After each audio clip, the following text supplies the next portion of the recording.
நீங்கள் பார்த்து கொண்டிருப்பது உங்கள் ரேமா டிவி. இது சத்தியத்திற்கு சாட்சி. ஆண்டவரும் அருமை இரட்சகருமான இயேசு கிறிஸ்துவின் நாமத்தினாலே உங்கள் யாவருக்கும் என்னுடைய அன்பின் வாழ்த்துக்கள். பிரியமானவர்களே, இந்த நாளிலே ஆண்டவருடைய வார்த்தைகளை தியானிக்கும் முன்பாக ஒரு நிமிடம் நாம் தலை தாழ்த்தி ஆண்டவருடைய சமூகத்தில் நாம் ஜெபிக்க போகிறோம். மகா இரக்கமுள்ள எங்கள் ஆண்டவரே, நன்றி நிறைந்த உள்ளத்தோடுமே நாங்கள் துதிக்கிறோம், ஸ்தோத்தரிக்கிறோம். எங்கள் ஒவ்வொருவரோடும் இடைப்பட்டு பேசும், ஆசீர்வதியும். இயேசுவின் நாமத்தில் ஜெபிக்கிறோம் பிதாவே, ஆமேன், ஆமேன். அன்புக்குரியவர்களே, ஆண்டவருடைய அன்பு அளவிட முடியாத ஒரு அன்பு. ஆகவேதான் அப்போஸ்தலர்கள் நிருபங்களை எழுதும் பொழுது திருச்சபை மக்களாகிய நீங்களும் நானும் இந்த நாட்களிலே எப்படி நடந்து கொள்ள வேண்டும் என்பதை குறித்து அவர்கள் நிருபங்களிலே நமக்கு அழகாய் எழுதுகிறார்கள். ஆண்டவராய் இயேசு கிறிஸ்து வாழ்ந்த பொழுது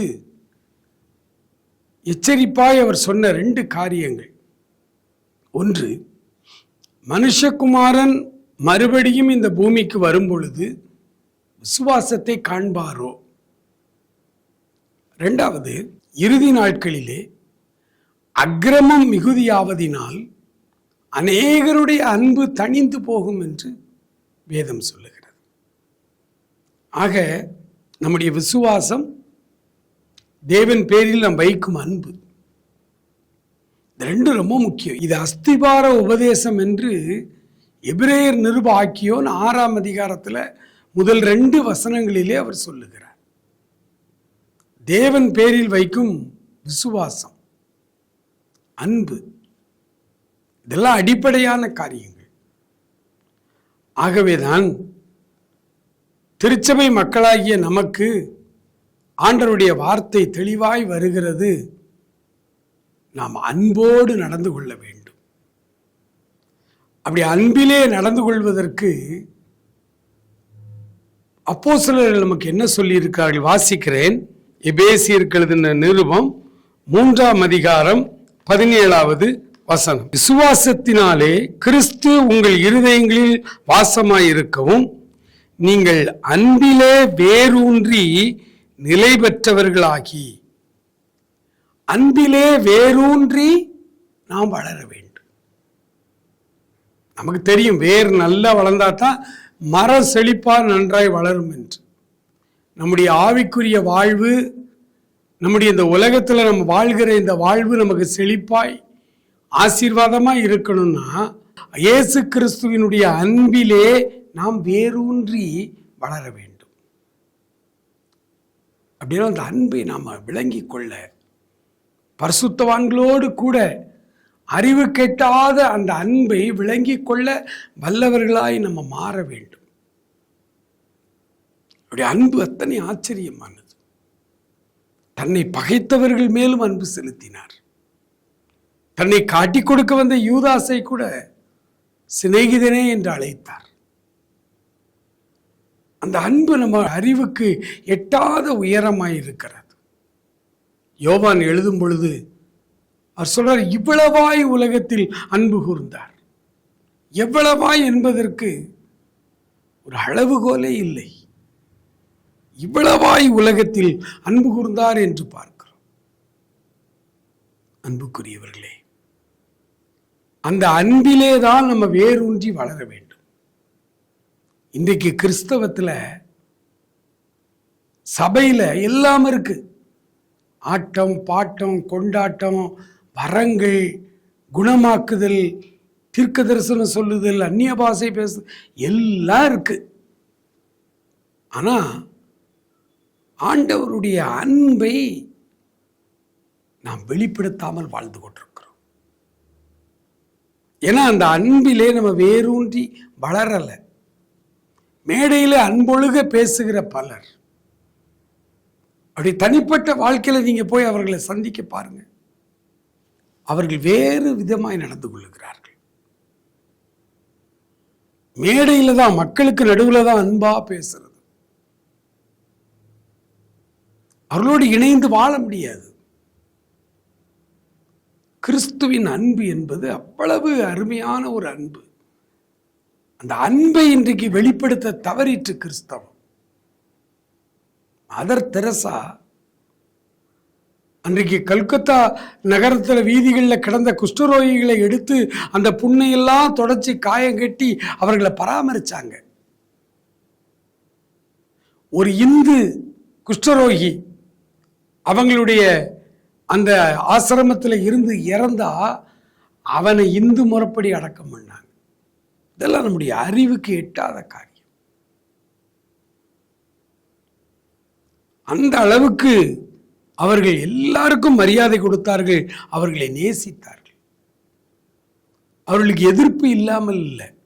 அதே கல்கத்தால நிறைய பேர் எதிர்த்தாங்க. நம்ம மதம் மாற்ற வந்திருக்காங்க, இவங்களை அவங்க நாட்டுக்கே அனுப்பணும்லாம் பிரதமர் நேரு வரைக்கும், அப்போ நேரு தான் பிரதமராக இருந்தார், அவரிடத்துல வந்து புகார் பண்ணும் அளவுக்கு அந்த அம்மா மேலே கடுப்பான ஆட்கள்லாம் அந்த ஊரில் இருந்தாங்க. இன்னைக்கு இருக்கிற மாதிரி இந்த அம்மா ஆசிரமத்துக்கு நன்கொடை வசூல் பண்ண போவாங்க.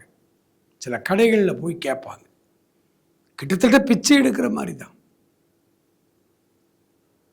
ஒரு கடைக்காரருக்கு இயேசுநாதர்னாலே பிடிக்காது, இந்த அம்மாவையும் பிடிக்காது, அந்த ஆசிரமத்தையும் பிடிக்காது. அப்படிப்பட்ட ஒரு கிறிஸ்தவ எதிர்ப்பாளர் அவர். அவற்றை போய் கையேந்தி இந்த அம்மா ஆசிரமத்து பிள்ளைகள், அநாத பிள்ளைகள் இருக்காங்க, அவங்க சாப்பாட்டுக்கு ஏதாவது நன்கொடை தாங்கன்னு கேட்டார். இந்த அம்மா கேட்ட உடனே அந்த உள்ளங்கையில் அவர் துப்பிட்டார். ஒரு அயல் நாட்டிலேருந்து வந்த பெண்.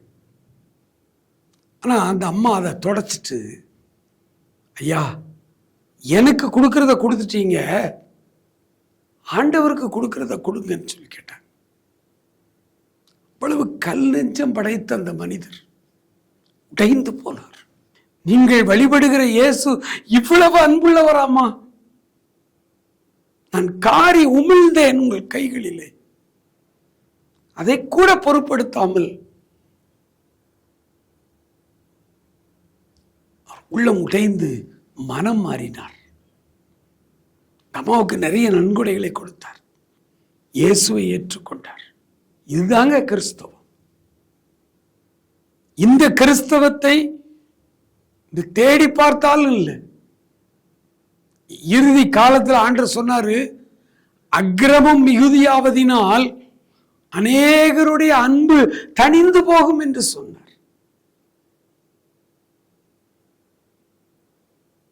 எனக்கு அன்பானவர்களே, இயேசு கிறிஸ்து வாழ்ந்த பொழுது சொன்னார், உங்களை சிநேகிக்கிறவர்களையே நீங்கள் சிநேகிப்பீர்களானால் நீங்கள் விசேஷித்து செய்கிறது என்ன? சத்துருக்களை சிநேகியுங்கள், உங்களை சபிக்கிறவர்களை ஆசீர்வதியுங்கள், உங்களை நிந்திக்கிறவர்களுக்காய் ஜெபம் பண்ணுங்கள். இது இன்றைக்கு நம்முடைய கிறிஸ்தவத்தில் இருக்கிறதா? மற்றவர்களை விடுங்க, ரட்சிப்பின் அனுபவத்தை பெற்ற ஆண்டவருடைய பிள்ளைகள் என்று மார்தட்டி கொள்ளுகிற நம்முடைய வாழ்க்கை எப்படி இருக்குன்னு பாருங்க.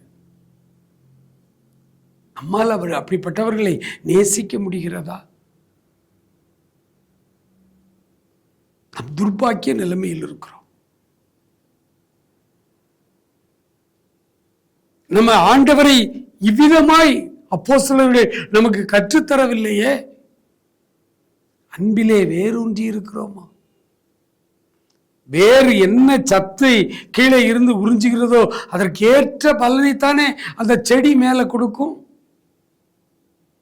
இந்த வேர் அன்பிலே வேரூன்றி அன்பை உறிஞ்சுமானால் அந்த கிளைகள் எல்லாம், பூக்கள், கனிகள் எல்லாமே அன்பினால் நிறைந்திருக்குமே.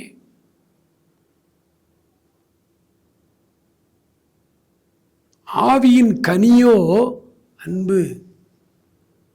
அதன் பிறகு வருகிற 8 குணாதிசயங்களும் இந்த அன்பிலிருந்து உருவாகுவதுதான். ஆவியின் கனி அன்பு. இந்த கனியைத்தான் ஆண்டவர் எதிர்பார்த்து வருகிறார். இந்த கனியை தேடித்தான் அவர் வருகிறார். ஒரு கிறிஸ்தவனுடைய வாழ்க்கையில அவர் தேடி வருவது, அவர் பார்ப்பதெல்லாம் எப்படிப்பட்டவனாய் வாழ்கிறாய், நீ அன்பை வெளிப்படுத்துவனாய் இருக்கிறாயா? அதே எபேசியருக்கு எழுதின நிருபத்தில் 5வது அதிகாரத்தில் 2வது வசனத்தை உங்களுக்காக நான் வாசிக்கிறேன். கிறிஸ்து நமக்காக தம்மை தேவனுக்கு சுகந்த வாசனையாக காணிக்கையாகவும் பலியாகவும் ஒப்புக்கொடுத்து நம்மில் அன்பு கூர்ந்தது போல நீங்களும் அன்பிலே நடந்து கொள்ளுங்கள். இந்த அன்புக்கு ஸ்கேல் இயேசுநாதர் தான். அன்பிலே நடந்து கொள்ளுங்கள். எப்படிப்பட்ட அன்பு? கிறிஸ்து நமக்காக தேவனுக்கு உகந்த வாசனையாகவும் காணிக்கையாகவும் தன்னை முழுவதுமாய் பலி கொடுத்து அன்பு கூர்ந்தது போல. அப்ப அன்பு இஸ் ஈக்குவல் டு தியாகம்னு எடுத்துக்கலாமா? ஒரு மனிதனுக்குள்ளே அன்பு இருந்தால் அந்த மனிதன் தியாகம் செய்வான். நான் அடிக்கடி சொல்லுகிற ஒரு உதாரணம், முழு நேர ஊழியராக ஆண்டவர் ஒரு வாலிபனை எழுப்பினார். அவருக்கு எந்த வருமானம் கிடையாது. ஊழியத்தில் வருகிற காணிக்கைகள் தான் அவருக்கு வருமானம். அவர் ஏமாற்றுக்கார ஊழியக்காரரும் கிடையாது. வசனத்தை சத்தியத்தை சத்தியமாய் போதிக்கிறவர். அதனால அவருக்கு அதிக காணிக்கை கூட கிடையாது. யாரையும் பசப்பு வார்த்தைகளால நீ ஆண்டவருக்கு 1000 ரூபா கொடுத்தேன்னு உனக்கு 1,00,000 ரூபா தருவார், அப்படியெல்லாம் வியாபாரமெல்லாம் அவர் பேச மாட்டார். ஆகவே எப்பமாவது அவருக்கு காசு கிடைக்கும், அது அவருடைய காருக்கு பெட்ரோல் போட, பிள்ளைகளுக்கு சாப்பாடு போட, இவ்வளவுதான். ஒரு நாள் ஊழியத்திற்கு ஒரு கிராமத்துக்குள்ள போறார். அவர் பாக்கெட்ல கிட்டத்தட்ட 120 ரூபா கிட்ட அவர் கையில இருக்கு. அன்னைக்கு அவ்வளவுதான். அந்த கிராமம் இயேசுவை அறியாத கிராமம். அங்க யாரும் காணிக்க தர வாய்ப்பு இல்லை. இந்த 120 ரூபாய் வச்சிருக்கிறாரு. ஏன்னா வரும்போது பெட்ரோல் போட்டு வந்துட்டார், போகும்போது பெட்ரோல் போடணும் காருக்கு. காரு அவங்க அப்பா கொடுத்த கார். பெட்ரோல் காசு மட்டும் வச்சிருக்கிறாரு. ஊழியம் நடந்துகிட்டு இருக்கு. அவர் கூட 4-5 பேர் வந்தாங்க. எல்லாம் தெருக்கல்ல டிராக்ஸ் கொடுக்குறாங்க, ஆண்டவருடைய அன்பை சொல்றாங்க, சின்ன பிள்ளைகளுக்கு ஆண்டவருடைய நல்ல காரியங்களை கற்றுக் கொடுக்குறாங்க. அப்படி வேலை நடந்துகிட்டே இருக்கு. அப்படி நடந்துகிட்டே இருக்கும் பொழுது ஆண்டவர் இந்த ஊழியக்காரருடைய மனதில் ஒரு வார்த்தை சொல்றாரு. இப்போ ஒருத்தன் வருவான், அவன் உன்கிட்ட எதுவும் கேட்க மாட்டான், வந்து ஒன்னையே பார்த்துக்கிட்டு இருப்பான். அவனை கூப்பிட்டு பாக்கெட்டில் எவ்வளோ ரூபா இருக்கோ அதை அப்படியே அவன்கிட்ட கொடுத்து அவனை அனுப்பு. ஒன்றுமே விளங்கலை இவருக்கு. ஆண்டவரே என்கிட்ட இருக்கிறது 120 ரூபா தான், அதுவும் பெட்ரோலுக்காக வச்சிருக்கேன். இப்படி இவர் ஆண்டவர் உள்ளத்துக்குள்ள, ஆண்டவரோடு இவர் உள்ளத்துக்குள்ள சம்பாதிச்சுட்டு இருக்கும் போதே அந்த ஆள் வந்துட்டார். வந்து இவரையே பார்த்துக்கிட்டு இருக்கிறார். இவருக்கு ஒன்றும் செய்யலை. அவர் கூப்பிட்டார், கிட்ட வா அப்படின்னார். வந்த உடனே ஒரு கேள்வி கேட்காம பாக்கெட்டில் இருந்த 120 ரூபாய் எடுத்து அப்படியே அவர் கையில் போன்னு சொல்லிட்டு அனுப்பியாச்சு. போயிட்டார். ஊழியங்கள் எல்லாம் முடிஞ்சது. எல்லாத்தையும் காரில் ஏற்றிக்கிட்டு திரும்ப கார் வெளியில் வந்து, கிராமத்தை விட்டு கார் வெளியில் வருது. இந்த பிள்ளைகளுக்கெல்லாம் கூட வந்த ஊழியக்காரர்கள், உடன் ஊழியர்களுக்கெல்லாம் டீ வடை, ஒரு டீயும் வடையுமாவது வாங்கி கொடுக்கணும். மெயின் ரோட்டில் வந்து ஒரு டீ கடையில் காரை நிப்பாட்டியாச்சு. ஆனால் பாக்கெட்டில் காசு இல்லை. பக்கத்தில் மனைவிட்ட கேட்டார், நீ ஏதாவது காசு கொஞ்சம் சேர்த்து வச்சு ஏதாவது போட்டு வச்சிருக்கியாமா? இல்லைங்க, ஒன்றும் இல்லை.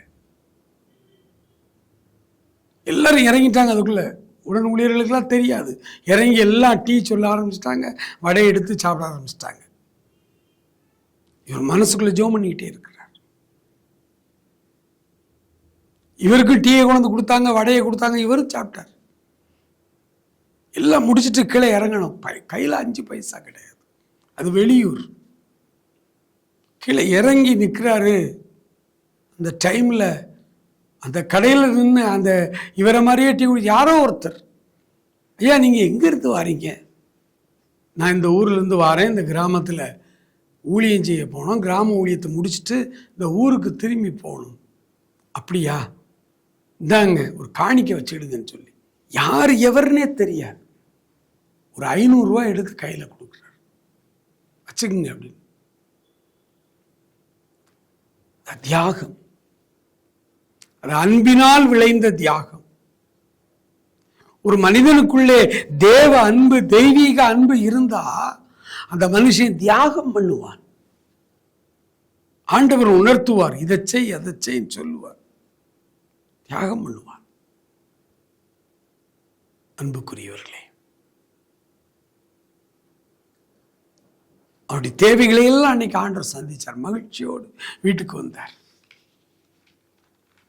ஆண்டவருடைய வேதம் சொல்லுகிறது, ஆண்டவர் எப்படி அன்பிலே நடந்து கொண்டார், நீங்களும் நானும் எப்படி அன்பாய் இருக்க வேண்டும். இந்த அன்பு நமக்குள்ளிருந்து வெளிப்படும் பொழுது ஜனங்கள் குணம் ஆவார்கள். ஊழியத்தில் அற்புதம் அடையாளம் நடக்கணும் அப்படின்னா, ஆண்டவர் உங்களை ஊழியத்திலே பயன்படுத்த வேண்டும் என்றால் அன்பை விளங்கிக் கொள்ள நீங்கள் முன் வாருங்கள். இந்தியாவுக்குள்ளே வந்த மிஷனரிகள் அவர்கள் யாருமே மதத்தை பரப்புவதற்காக வரவில்லை. அவர்கள் இந்த தேசத்தை பற்றி கேள்விப்பட்டார்கள். தேசத்து மக்களுடைய நிலைமையை கேள்விப்பட்டு இந்திய தேசத்து மக்களை அவர்கள் நேசித்தார்கள், அன்பு செலுத்தினார்கள். அந்த அன்பு அவர்கள் மூலமாய் வெளிப்படும் பொழுது இயேசு கிறிஸ்து இந்த தேசத்தை நேசித்து அநேகரை தம்மண்டே அவர் இழுத்து கொண்டார். மதம் மாற்ற வரல, ஆனால் ஜனங்கள் மனம் மாறினார்கள். எடின்பரோ அரண்மனையிலே பிறந்து வளர்ந்தவர் கனம் ராக்லண்ட். அவர் அரண்மனை பிரபுக்கள் வரிசையைச் சேர்ந்தவர். சிவகாசி வெயிலிலே வந்து ஊழியம் செய்து கொண்டிருக்கிறார். அந்த நாட்களிலே அவர் ஊழியம் செய்த பொழுது ஒரு கிராமத்துக்கு அவர் போகிறார். அப்ப அந்த கிராமத்தில் உள்ள சிறுவர்கள் அவர் மேல் சாணியை கொண்டு எறிந்தார்கள். அவருடைய வெள்ளை உடையிலே சாணியை கொண்டு எறிந்தார்கள். நாய்களை விரட்டி அவரை கடிக்க வைத்தார்கள்.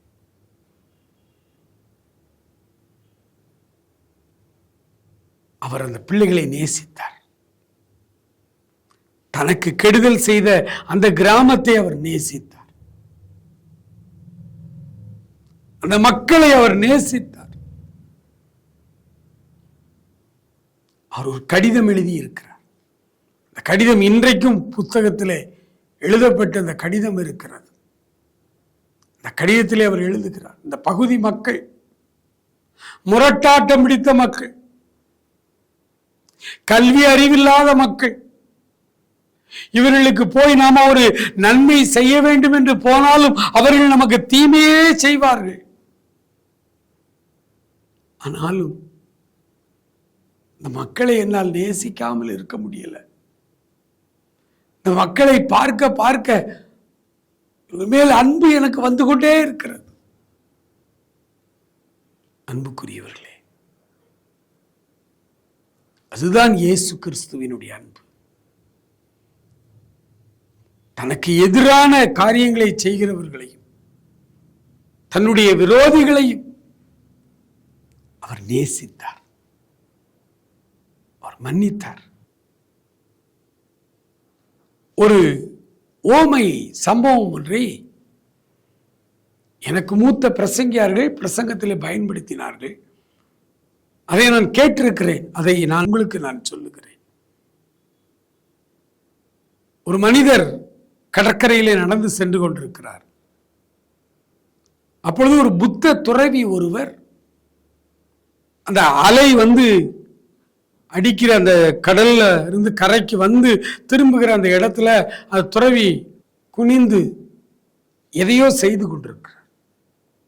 அவர் என்ன செய்கிறார் என்று இந்த நடந்து செல்லுகிறவர் பார்த்து கொண்டே வருகிறார். ஒரு ஆச்சரியமான சம்பவம். கடுமையான விஷமுள்ள தேள், ஒரு தேள் இந்த தண்ணீர்ல, அது கடற்கரை பக்கம் இப்படியே உள்ள வந்துருச்சு. மணல்ல இருந்து ஒரு அலை வருது, தேள் அப்படியே உள்ள இழுத்துட்டு போகுது. தண்ணீர்ல முங்கின தேளுக்கு மூச்சு முட்டுது, பதறுது. இந்த தேள், இந்த துறவி இந்த தேள் படுகிற கஷ்டத்தை தாங்க முடியாம இந்த துறவி மெதுவா கையை கொடுத்து அந்த தேளை தண்ணியில இருந்து அப்படியே தூக்கி கரையில கொண்டு வந்து மணல்ல விட்டுறாரு. மணல்ல விட்ட உடனே இந்த தேள் அவரை கொட்டுது. அவரை கொட்டிட்டு மறுபடியும் அந்த தேள் அந்த தண்ணியை நோக்கி தான் போகுது. மறுபடியும் ஒரு அலை வந்து இழுத்துட்டு உள்ள போகுது. மறுபடியும் இந்த துறவி அதை காப்பாத்தி மணல்ல கொண்டு விடுறாரு. அது மறுபடியும் அவர் கையை கொத்துது. தன்னுடைய கொடுக்கால தேள் அவரை கொட்டுது. 2-3 தடவை அப்படி நடக்குது. பார்க்க வந்த அந்த மனிதர் இந்த துறவிட்ட சொன்னாரா, ஐயா நீங்க ஒரு துறவி, உங்களுக்கு எல்லாம் தெரியும், அந்த தேள் தான் உங்களை கொட்டுது இல்லை நன்றி இல்லாம, நீங்க அந்த தேளுடைய உயிரையே காப்பாத்துறீங்க, ஆனா அது மறுபடியும் உங்களை கொட்டுது, அதை விட்டுருங்க. அப்ப அந்த துறவி சிரிச்சுக்கிட்டே சொன்னாரா, தேளினுடைய சுபாவமே கொட்டுறதுதான், அதுக்கு வேற ஒண்ணும் தெரியாது. அதனுடைய குணத்துல அது எவ்வளவு வைராக்கியமா இருக்கு. கொட்டுறது தேளினுடைய குணம், காப்பாத்துறது என்னுடைய குணம். அதனுடைய குணத்துல, தீய குணத்துல அது எவ்வளவு உறுதியா இருக்கோ அப்படின்னா நான் அதை காப்பாற்றணுங்கிற என்னுடைய நல்ல குணத்துல நான் உறுதியா இருக்க வேண்டாமா? அன்புக்குரியவர்களே, அநேகர் இன்றைக்கு கிறிஸ்தவ எதிர்ப்பாளர்கள் பெருகிக் கொண்டே இருக்கிறாங்க. அவர்கள் நினைக்கிறார்கள் நம்ம கிறிஸ்துவை எதிர்க்கிறோம், இந்த கிறிஸ்தவர்களை நாட்டை விட்டு விரட்டணும், இப்படிலாம் பல காரியங்களே அவர்கள் சொல்லிக் கொண்டிருக்கிறார்கள். ஆனால் நமக்கு அவர்கள் எதிரிகள் கிடையாது. நம்முடைய பார்வையிலே அவர்கள் ஐயோ பாவம், தாங்கள் செய்கிறது இன்னதென்று அறியாமல் செய்கிறார்கள். சாது சுந்தர் சிங் சின்ன மாணவனாய் பள்ளிக்கூடத்திலே படித்துக் கொண்டிருந்த பொழுது அந்த பள்ளியிலே புதிய ஏற்பாடு விநியோகித்தார்கள், கிதியன்ஸ் இன்டர்நேஷனல். அந்த பைபிளை வாங்கி கிழித்து தீயில போட்டு தீ எரிச்சவர் தான் சாது சுந்தர் சிங். அறியாமல் செய்தார். ஆனால் அதே ஆண்டவரை அறிந்து கொண்ட பொழுது அவருடைய வாழ்க்கை எப்படி மாறியதுன்னு பாருங்க. ஆண்டவருக்காக ஓடி உழைத்தார். இன்றைக்கும் அதே காரியம்தான். அவர்களுடைய குணத்துல கிறிஸ்தவ எதிர்ப்பாளர்கள் எதிர்க்கிறதுல அவர்கள் எவ்வளவு தீவிரமாய் இருக்கிறாங்களோ அவர்களை நேசிப்பதில்லை நாம் அவ்வளவு தீவிரமா இருக்க வேண்டும். அவர்களை நாம் நேசிக்க வேண்டும். ஜான் நாக்ஸ் என்கிற பக்தனை ஒரு கம்பத்திலே கட்டி உயிரோடு தீ வைத்து எரித்தார்கள். சுற்றி நின்று கூச்சலிட்டார்கள். தீ எரிந்து அவர் கால் வழியாய் அப்படியே தீ பிடித்து கொஞ்ச நேரத்தில் வயிறு வெட்டித்து அவர் சிதறி இறந்து போனார். சாகும்போது என்ன சொல்றார் தெரியுமா? ஆண்டவரே, இந்த சுற்றி நிற்கிற இந்த மனிதர்களை அவருடைய கண்களை திறந்தருளும் ஆண்டவரே, அன்பை அவர்கள் விளங்கிக் கொள்ளட்டும் என்று சொன்னார். அன்புக்குரியவர்களே, நாம் இப்பொழுது ஜெபிக்க போகிறோம். நாம் ஒரு காரியத்தை ஆண்டவருடைய சமூகத்திலே அர்ப்பணிக்க போகிறோம். ஆண்டவரே, உம்முடைய அன்பை எனக்கு தாரும் என்று கேட்க போகிறோம். இன்னைக்கு உங்களை சுற்றி இருக்கிற மக்கள் உங்கள் மூலமாய் வெளிப்பட வேண்டிய இயேசுவின் அன்பை பார்க்க ஆவலோடு காத்திருக்கிறார்கள். உங்களை சுற்றி இருக்கிற அத்தனை பேரும் தேவையோடு இருக்கிறார்கள். பலவிதமான பிரச்சனைகளோடு இருக்கிறார்கள். அதையெல்லாம் தீர்க்க வேண்டிய காரியம் ஆண்டவருடைய அன்பு மட்டும்தான். சுற்றி உள்ள மக்களை தொடும், அவருடைய பிரச்சனையை மாற்றும், அவர்களை ஆசீர்வதிக்கும், அவர்களுக்கு வியாதியிலிருந்து விடுதலை அற்புதமாய் தேவையானால் அற்புதமாய் அந்த அன்பு செய்யும். நீங்கள் அவர்களை முதலாவது நேசிக்கும்படி ஆண்டவர்கிட்ட கேட்போம். ஆண்டவரே, என் உள்ளம் இறுகி போய் கிடக்கிறது. என் உள்ளத்தில் என்னுடைய அன்பை ஊற்றும். நான் எத்தனை வார்த்தைகளை பேசினாலும், நான் மனுஷர் பாஷைகளையும் தூதர் பாஷைகளையும் நான் பேசினாலும், அன்பு எனக்கு இராவிட்டால் நான் ஒன்றுமில்லை ஆண்டவரே, நான் ஒன்றுமில்லை ஆண்டவரே. அன்பே இல்லாத ஒரு உலகத்திலே வாழ்ந்து கொண்டிருக்கிறேன். என்னுடைய இருதயமும் அன்பில்லாமல் வறண்டு போய் கிடக்கிறது. உடைய தெய்வீக அன்பினால் எங்களை நிரப்பும் ஆண்டவர். அயல் நாட்டிலிருந்து மிஷினரிகள் இந்த தேசத்து மக்களாகி எங்களை, எங்கள் முன்னோர்களை கண்மணி போல நேசித்தார்கள். அதனால தான் அவர்களை உபத்திரவப்படுத்தினாலும், அவர்களை அடித்தாலும், அவர்களுக்கு எல்லா விதமான பிரச்சனைகளை நம்முடைய மக்கள் கொடுத்தாலும் அவர்கள் இந்த ஊரை விட்டு ஓடி போகவில்லை. ஆண்டவருடைய அன்பை சொன்னார்கள். ஆண்டவருடைய அன்பை சொன்னார்கள். நாம் அந்த அன்பிலே நடந்து கொள்வோமா? மரணம் நேரிடுகிறதா இருந்தாலும், இயேசு எனக்காய் ஜீவபலியாய் தன்னை ஒப்பு கொடுத்து அன்பு செலுத்தினது போல நானும் இந்த ஜனங்களுக்காக என் உயிரையும் கொடுக்க நான் என்னை ஒப்பு கொடுக்கிறேன் என்று நீங்க சொல்வீங்களா? பார்த்து கொண்டிருக்கிற ஒவ்வொருவரும் ஆண்டவர்கிட்ட சொல்லுங்க, ஆண்டவரே கொஞ்ச நாள் வாழ போறேன், கொஞ்ச நாளும் அன்பு உள்ளவனாய் உம்முடைய அன்பை வெளிப்படுத்துகிறவனாய் வாழ எனக்கு நீங்க உதவி செய்யுங்கப்பா. உடைய தெய்வீக அன்பினால் எங்கள் ஒவ்வொருவரையும் நிரப்புங்க ஆண்டவரே. Thank you Lord. நீர் இப்படி செய்கிறதற்காய் ஸ்தோத்திரம். உடைய பிள்ளைகளை தம்முடைய அன்பினாலே நிரப்புகிறதற்காய் ஸ்தோத்திரம். ஸ்தோத்திரம் ஆண்டவரே. தொடர்ந்து வழி நடத்தும், ஆசீர்வதியும். இயேசுவின் நாமத்தில் ஜெபிக்கிறோம் எங்கள் அருமை பிதாவே. ஆமென், ஆமென்.